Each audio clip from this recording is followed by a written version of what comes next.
শুরু হলো সব খবর। যমুনা টেলিভিশনের নিয়মিত এই আয়োজনে আপনাদের সবাইকে স্বাগত জানাচ্ছি। আমি দেবাশিস রঞ্জন সরকার। অপেক্ষার প্রহর শেষ, দুয়ারে কড়া নাড়ছে খুশির ঈদ। প্রিয়জনের হাসি মুখ দেখতে সব বাধা ডিঙিয়ে ঘরে ফিরছে লাখো প্রাণ। তবে মেঘলা আকাশ আর অঝোর বৃষ্টি বাগড়া দিতে পারে ঈদ উৎসবে, তেমন শঙ্কার কথা জানিয়েছে আবহাওয়া অধিদপ্তর। সেই হিসেবেই প্রস্তুত জাতীয় ঈদগাহ, যেখানে রাষ্ট্রপতিকে সাথে নিয়ে প্রথমবারের মতো নামাজ আদায় করবেন প্রধানমন্ত্রী তারেক রহমান।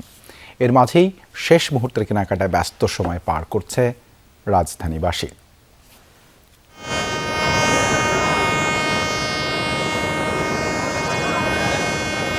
দীর্ঘ এক মাসের সিয়াম সাধনার পূর্ণতা পেতে যাচ্ছে ঈদের মাধ্যমে। এরই মধ্যে রাজধানী ছেড়েছে লাখো মানুষ। তাদের পদচারণায় গত কদিন মুখর ছিল রেল স্টেশন থেকে শুরু করে লঞ্চ টার্মিনাল, বাস স্টেশন থেকে সড়ক মহাসড়ক পর্যন্ত। প্রিয়জনকে সাথে নিয়ে অপেক্ষা শুধু ঈদ উৎসবে মেতে ওঠার। ঈদের দিনের প্রধান আনুষ্ঠানিকতা ঈদ জামাত, যার জন্য প্রস্তুত জাতীয় ঈদগাহ। বিশাল ত্রিপলে ঢাকা হয়েছে পুরো ময়দান। থাকছে কয়েক স্তরের নিরাপত্তা, কারণ প্রধানমন্ত্রী তারেক রহমানের সঙ্গে নামাজ আদায়ের সুযোগ পাবেন প্রায় 40,000 মুসল্লি। আবহাওয়া অফিসের পূর্বাভাস, ঈদের দিন হানা দিতে পারে ঝড় বৃষ্টি। আগামীকালকে দেশের সব জায়গায় বৃষ্টিপাত হওয়ার সম্ভাবনা রয়েছে। তবে এই বৃষ্টিপাতটা বর্ষাকালের মতো টানা বৃষ্টি সকাল থেকে সন্ধ্যা পর্যন্ত বা রাত পর্যন্ত হবে এরকম নয়। তো এই বৃষ্টিপাত যখন যেখানে মেঘমালা থাকবে তখন সেখানে বৃষ্টিপাত হবে। এই বৃষ্টিকে মাথায় রেখে আমাদের ঈদের প্রস্তুতি নিতে হবে। তবে বৈরী আবহাওয়াকে পাত্তা দিতে নারাজ উৎসব প্রিয় বাংলাদেশের মানুষ। বেশিরভাগেরই কেনাকাটা শেষ, এখন টুকিটাকি জিনিস। এই যেমন ঈদের নামাজের জন্য চাই নতুন টুপি, জায়নামাজ আর সুগন্ধি আতর। বাইতুল মোকাররমের উত্তর গেট থেকে শুরু করে পাড়ার দোকানেও তাই কিনতে ভিড়। সকালে আমাদের মসজিদে 2টা জামাত, 7:30 একটা, 8:30 একটা। তো প্রথম জামাত ধরার ইচ্ছা আছে। কালকে ঈদের নামাজ পড়বো, এই জন্য একটা নতুন টুপি দরকার, এই কারণে নতুন টুপি কিনলাম। পাঞ্জাবি কিনা হয়ে গেছে, এরপরে টুপি কেনার পরে আতর কিনবো। সমস্ত মুসলমান ভাই বোন নরনারীকে আল্লাহ যেন এক এবং ঐক্যের মধ্যে থাকা তৌফিক দান করে, সবাইকে যেন সুস্থ রাখে। ঈদ হবার জন্য শান্তি বয়ে আনুক। আসলে মাহে রমজানের 1 মাস এবার যে রোজা রাখলাম তা আলহামদুলিল্লাহ অনেক সুন্দর। দিনের আলো ফুরাবার সাথে সাথে অন্যরূপ নিয়েছে প্রিয় রাজধানী। উৎসব আয়োজনকে রাঙিয়ে দিতে সরকারি বেসরকারি বিভিন্ন স্থাপনায় হয়েছে আলোকসজ্জা। এই ফাঁকা ঢাকায় অন্যরকম আবহে চাঁদ রাতে কেনাকাটায় বেরিয়েছেন কেউ কেউ। সবার প্রত্যাশা ঈদের আনন্দ পৌঁছে যাক প্রতিটি ঘরে, প্রতিটি জীবনে। ঈদ মোবারক। তানভীর মৌসুম, যমুনা নিউজ, ঢাকা। আজ পবিত্র রমজানের শেষ শুক্রবার। রমজান মাসের শেষ দিনটি জুমাতুল বিদা হিসেবে দেশ জুড়ে পালিত হচ্ছে। দিনটি মুসলিম উম্মার কাছে অত্যন্ত তাৎপর্যপূর্ণ ও ফজিলতময়। জুমাতুল বিদার মধ্যে দিয়ে মাহে রমজানকে 1 বছরের জন্য বিদায় সম্ভাষণ জানিয়েছেন ধর্মপ্রাণ মুসলমানরা। দুপুরে জুমার নামাজ আদায়ের রাজধানী ঢাকা সহ সারা দেশের মসজিদগুলোতে ঢল নামে মুসল্লিদের। জাতীয় মসজিদ, বায়তুল মোকাররম সহ দেশের সব মসজিদে খুতবায় রমজান মাসের ফজিলত ও ইবাদতের গুরুত্ব তুলে ধরেন ইমামরা। নামাজ শেষে মহান আল্লাহর দরবারে ক্ষমা ও রহমত কামনায় বিশেষ মোনাজাত করা হয়। বিশেষ এই দিনে দেশ ও জাতির কল্যাণ এবং মুসলিম উম্মার ঐক্য ও শান্তি কামনায় মোনাজাতে অংশ নেন লাখো মানুষ। রহমত, মাগফিরাত ও নাজাতের এই মাসকে বিদায় জানাতে গিয়ে আবেগ আপ্লুত হয়ে পড়েন অনেকে। জানাবো ঈদ উচ্ছ্বাসে বাড়ি ফেরার খবর।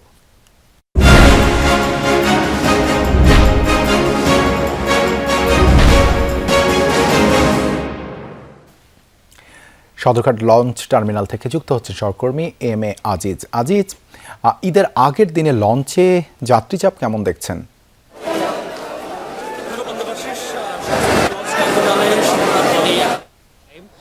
এখন মূলত যাত্রীদের চাপ শুরু হবে।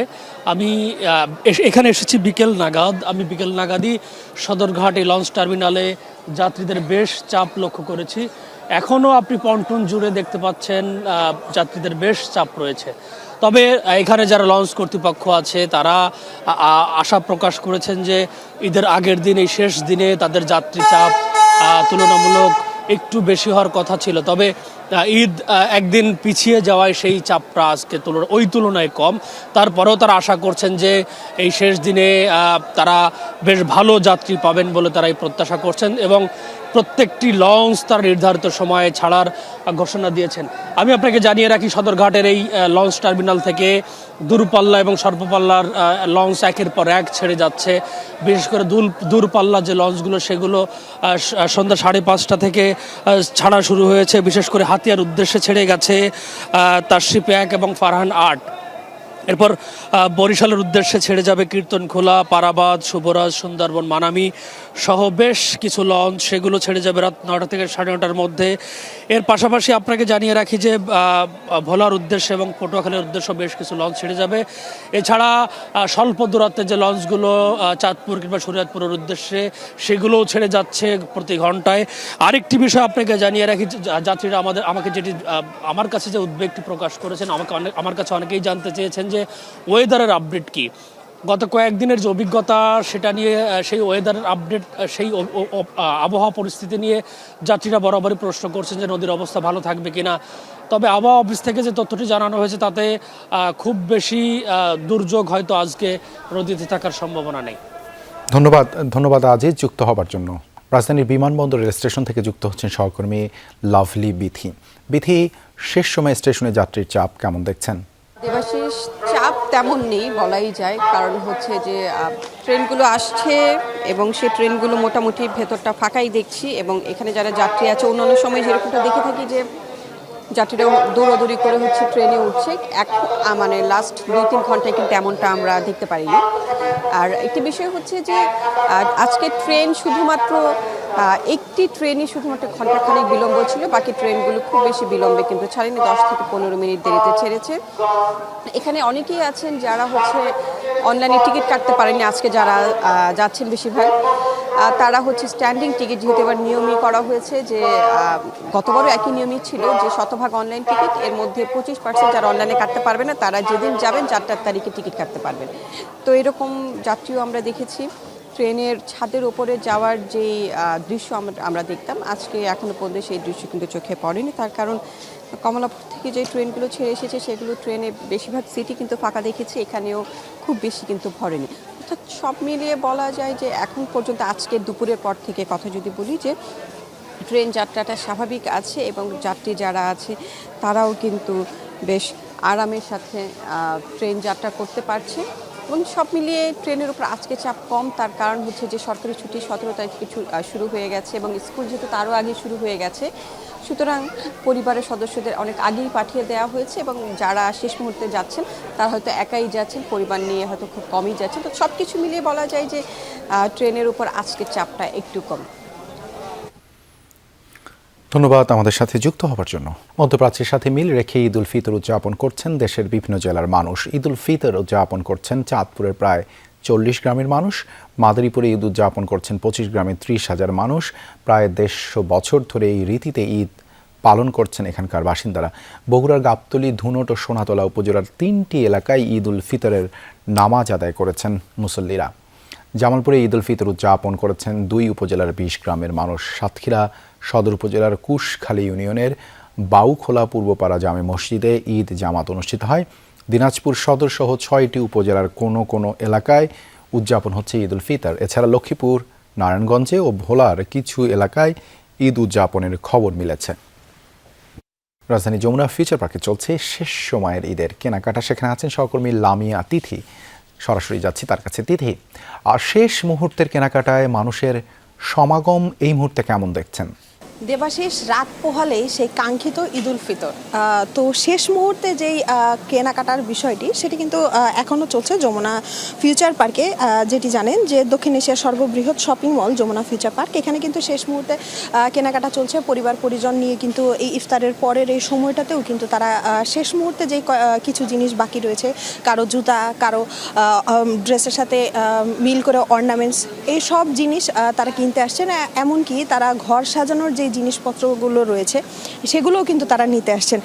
একটু বলে রাখতে চাই যে হ্যাঁ, যমুনা ফিউচার পার্কে কিন্তু একই ছাদের নিচে যেহেতু দেশি এবং বিদেশি সব আন্তর্জাতিক সব ব্র্যান্ডের পোশাক পাওয়া যায়, সে কারণে ক্রেতারা খুশি এবং অন্যান্য বছরের তুলনায় কিন্তু বিক্রি ভালো হয়, কিন্তু স্বস্তিতে রয়েছেন বিক্রেতারাও। এছাড়াও কিন্তু এই যমুনা ফিউচার পার্কের যে শপিং মল রয়েছে, এই শপিং মলে কিন্তু ক্রেতাদের ঈদ আনন্দ বাড়িয়ে দিতে কিন্তু প্রতি বছরের ন্যায় কিন্তু এই বছরও কিন্তু কোটি টাকার ঈদ উপহার জেতার সুযোগ করে দিয়েছে। 2000 টাকা থেকে শপিং করেই কিন্তু দেখা যায় যে তারা কোটি টাকার এই ঈদ উপহার এতে অংশগ্রহণ করতে পারে। তো ইফতারের পরেও কিন্তু মানুষজন আসছেন তাদের শেষ সময়ের যে কেনাকাটাটা বাকি রয়েছে সেটি করতে। দেবাশিস, ধন্যবাদ তিথি যুক্ত হবার জন্য। পবিত্র ঈদ উল ফিতর উপলক্ষে দেশবাসীকে শুভেচ্ছা জানিয়েছেন প্রধানমন্ত্রী তারেক রহমান। দেশের মানুষসহ বিশ্ব মুসলিম উম্মার প্রতি আন্তরিক অভিনন্দন ও মোবারকবাদ জানিয়েছেন তিনি। বিসমিল্লাহির রহমানির রহিম। ঈদ মোবারক। প্রিয় দেশবাসী, আসসালামু আলাইকুম। ত্যাগ, তাকওয়া আর সংযমের শিক্ষা দিয়ে বিদায় নিয়েছে পবিত্র মাহে রমাদান। মাসব্যাপী সিয়াম সাধনার পর মুসলিম উম্মার বিশ্বজনীন ঐক্য, সংহতি, সহমর্মিতা এবং অনাবিল আনন্দের বার্তা নিয়ে এলো পবিত্র ঈদ উল ফিতর। প্রতিটি ঘরে, প্রতিটি পরিবারে ঈদ আনন্দ পৌঁছে যাক সকলের তরে। আসুন আমরা রমাদানের আদর্শে উদ্বুদ্ধ হয়ে একে অপরের সঙ্গে পবিত্র ঈদ আনন্দ ভাগাভাগি করে নেই। ঈদ উল ফিতর উপলক্ষে আমি প্রিয় দেশবাসীকে জানাই পবিত্র ঈদ উল ফিতরের শুভেচ্ছা। বাংলাদেশ সহ বিশ্ব মুসলিম উম্মার প্রতি জানাই আন্তরিক অভিনন্দন ও মোবারকবাদ। ঈদ মোবারক। আল্লাহ হাফেজ। সারা দেশে পবিত্র ঈদ উল ফিতরের জামাত আয়োজনের প্রস্তুতি সম্পন্ন হয়েছে। জাতীয় ঈদগাহে সকাল 8:30টায় প্রধান জামাত অনুষ্ঠিত হবে। বায়তুল মোকাররমে হবে 5টি জামাত। এছাড়া শোলাকিয়া ও দিনাজপুরে আয়োজন করা হয়েছে দেশের সর্ববৃহৎ 2 ঈদ জামায়াতের। জাতীয় ঈদগাহ ছাড়াও রাজধানীর সংসদ ভবন, দক্ষিণ প্লাজা ও ঢাকা বিশ্ববিদ্যালয়ে ঈদের জামাত অনুষ্ঠিত হবে সকাল 8টায়। বিভাগীয় শহরগুলোর মধ্যে চট্টগ্রামের জমিয়াতুল ফালা মসজিদ, খুলনার সার্কিট হাউস ময়দান, রংপুর কালেক্টরেট ঈদগাহ ও ময়মনসিংহের আঞ্জুমান ঈদগাহে সকাল 8টায় জামাত অনুষ্ঠিত হবে। এছাড়া সিলেটের শাহী ঈদগাহে সকাল 8:30টায় জামাত অনুষ্ঠিত হবে। এবার কিশোরগঞ্জের শোলাকিয়া মাঠে ঈদ উল ফিতরের 199তম জামাত অনুষ্ঠিত হবে সকাল 10টায়। অন্যদিকে দিনাজপুরের গৌড়ে শহীদ বড় ময়দানে সকাল 9টায় হবে বিশাল ঈদ জামাত। সৌদি আরব সহ মধ্যপ্রাচ্যের বিভিন্ন দেশে পালিত হচ্ছে মুসলিম ধর্মাবলম্বীদের সবচেয়ে বড় উৎসব পবিত্র ঈদ উল ফিতর। স্থানীয় সময় ভোরবেলা থেকে মক্কা ও মদিনায় শুরু হয় ঈদ উল ফিতরের নামাজের নানা আনুষ্ঠানিকতা। হারাম শরীফে জামাত অনুষ্ঠিত হয় সকাল 6:39। অন্যদিকে মসজিদে নববীতে ঈদের জামাত অনুষ্ঠিত হয় 6:40। অংশ নেন লাখ লাখ ধর্মপ্রাণ মুসল্লি। সংযুক্ত আরব আমিরাত, কাতার, কুয়েত, বাহরাইনে ঈদ উল ফিতর উদযাপিত হলেও একদিন পর ঈদ পালন করবে মধ্যপ্রাচ্যের আরেক দেশ ইরান। প্রয়াত হিজবুল্লাহ প্রধান হাসান নাসরাল্লাহর নামানুসারে তৈরিকৃত নতুন ক্ষেপণাস্ত্র দিয়ে ইসরায়েলে হামলা চালিয়েছে ইরান, যা আঘাত এনেছে বন্দরনগরী হাইফার তেল পরিশোধনাগারে। বিষয়টি জানিয়েছে রেভলিউশনারি গার্ড IRGC। দাবি, নতুন উৎক্ষেপিত মিসাইলটি মাল্টি ওয়ারহেড যুক্ত, যা ভারী বিস্ফোরক বহনে সক্ষম। বৃহস্পতিবার যুদ্ধ শুরুর পর 66 দফা ইসরায়েলের হাইফা ও আশদোদে জ্বালানি স্থাপনা টার্গেট করে ক্ষেপণাস্ত্রগুলো ছোড়ে IRGC। অন্তত একটি মিসাইল আঘাত আনে হাইফার তেল শোধনাগারে। সিসিটিভি ফুটেজে ধরা পড়ে হামলার মুহূর্ত। ব্যাহত হয় প্ল্যান্টের সাময়িক কার্যক্রম। এছাড়াও তেল আবিব, জেরুজালেম সহ উত্তর ও দক্ষিণ ইসরায়েলে হামলা চালায় ইরান। এদিকে শুক্রবার ভোর রাতে তেহরানে 4 থেকে 5 দফায় বিমান হামলা চালিয়েছে IDF। বেশ কয়েকটি বিস্ফোরণের শব্দ শোনা গেছে। হরমুজ প্রণালীতে IRGCর একাধিক নৌযানে হামলা চালিয়েছে যুক্তরাষ্ট্র। ঈদের দিনেও মধ্যপ্রাচ্য জুড়ে মার্কিন স্বার্থ সংশ্লিষ্ট জ্বালানি স্থাপনায় হামলা চালিয়ে যাচ্ছে ইরান। হামলায় ভয়াবহ অগ্নিকাণ্ডের শিকার হয়েছে কুয়েতের মিনা আল আহমাদি তেল শোধনাগার। শুক্রবার ভোরে ড্রোন হামলার পর আগুন ধরে যায় স্থাপনাটির বেশ কয়েকটি ইউনিট। এছাড়া বন্ধ করে দেওয়া হয় অনেকগুলো ইউনিট। তবে পাওয়া যায়নি কোনো হতাহতের খবর। সংযুক্ত আরব আমিরাতেও ছোঁড়া হচ্ছে একের পর এক মিসাইল। দেশটির স্বরাষ্ট্র মন্ত্রণালয় জানিয়েছে বর্তমানে ক্ষেপণাস্ত্র মোকাবেলায় কাজ করছে তাদের আকাশ প্রতিরক্ষা ব্যবস্থা। অন্যদিকে সৌদি প্রশাসন জানিয়েছে সৌদি আরবের পূর্বাঞ্চলে ক্রমাগত ড্রোন ভূপাতিত করে যাচ্ছে তাদের প্রতিরক্ষা বাহিনী। হামলার কথা জানিয়েছে জর্ডানও। ভিয়েতনাম ও সিঙ্গাপুরের বিপক্ষে চূড়ান্ত স্কোয়াড ঘোষণা করেছে বাফুফে। বাদ পড়েছেন ইসা ফয়সাল, মঞ্জুরুর রহমান, ইসাক আকন্দ, রফিকুল ইসলাম ও সোহেল রানা জুনিয়র। হামজা চৌধুরীর ভিয়েতনামে দলের সঙ্গে যোগ দেবেন। দলে ফিরেছেন বিশ্বনাথ ঘোষ, মিরাজুল ইসলাম। ২৬ মার্চ ভিয়েতনামের বিপক্ষে একটি প্রীতি ম্যাচ খেলবে বাংলাদেশ। তারপর ৩১ মার্চ এশিয়ান কাপ বাছাইয়ের শেষ ম্যাচে সিঙ্গাপুরের বিপক্ষে মাঠে নামবে লাল সবুজের প্রতিনিধিরা। রাতে ভিয়েতনামের উদ্দেশ্যে দেশ ছাড়বে বাংলাদেশ জাতীয় ফুটবল দল।